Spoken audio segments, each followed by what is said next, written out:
أعوذ بالله من الشيطان الرجيم. بسم الله الرحمن الرحيم.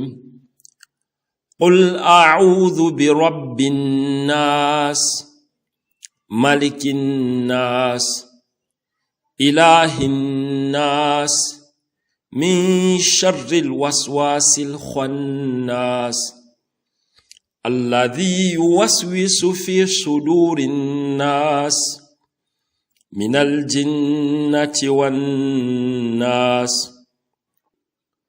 Sourate Les Hommes. Bismillah, au nom d'Allah. Ar-Rahman, le tout miséricordieux. Ar-Rahimi, le très miséricordieux. Qul, dit, A'udhu, je cherche protection. Bi Rabbin Nasi, auprès du maître de l'humanité. Malikin Nasi, souverain des hommes. Ilahin Nasi, Dieu des hommes. Min sharri, contre le mal. Al-waswas, du mauvais conseiller. Al-khannas, le furtif. Alladhi, lui, yuwaswisu, qui souffle le mal. Fi suduri nasi, dans les poitrines des hommes. Min al-jinnati, qu'il s'agisse d'un démon. Wan nasi, ou d'un être humain.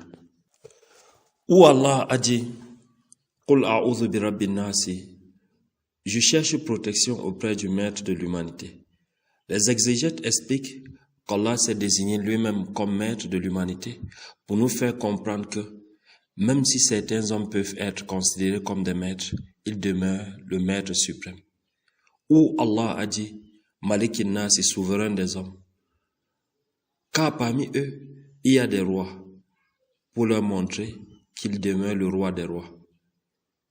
Ilahi Nasi, Seigneur des hommes, Dieu des hommes, ainsi en sa qualité de maître et de roi de tous les hommes, il est digne d'être adoré, celui auprès de qui nous devons chercher refuge, car un mal peut échapper à tous les maîtres, à tous les souverains de ce monde, mais pas Allah. Le mal invisible par exemple. Où Allah a dit, Min sharril waswasil khannas, contre le mal du mauvais conseiller, le furtif, qui souffle dans les poitrines des hommes, c'est-à-dire le plus mauvais des conseillers, bien entendu, avec son âme la plus redoutable, les murmures, car les hommes ne prennent pas cela en considération, tandis que le diable amplifie jusqu'à ce que ça devienne une faute grave. Min al-jinnati wan nasi, où Allah déclare qu'il s'agisse d'un démon ou d'un être humain, c'est-à-dire quelle que soit la nature du conseiller, visible soit-il ou invisible. Ce que nous avons retenu de la sourate, c'est que nous devons chercher refuge auprès d'Allah subhanahu wa ta'ala, lui seul, sans associé, et que le fait de chercher refuge fait partie de l'adoration. La deuxième chose que nous avons aussi retenu, c'est que il ne faut pas se fier aux arrière-pensées.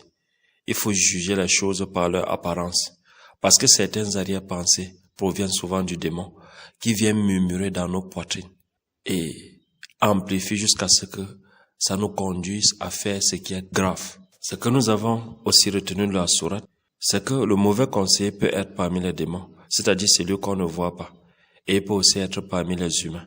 Alors, il faut savoir avec qui marcher, car il y a certains humains qui peuvent vous prodiger des conseils qui peuvent vous mener tout droit en enfer.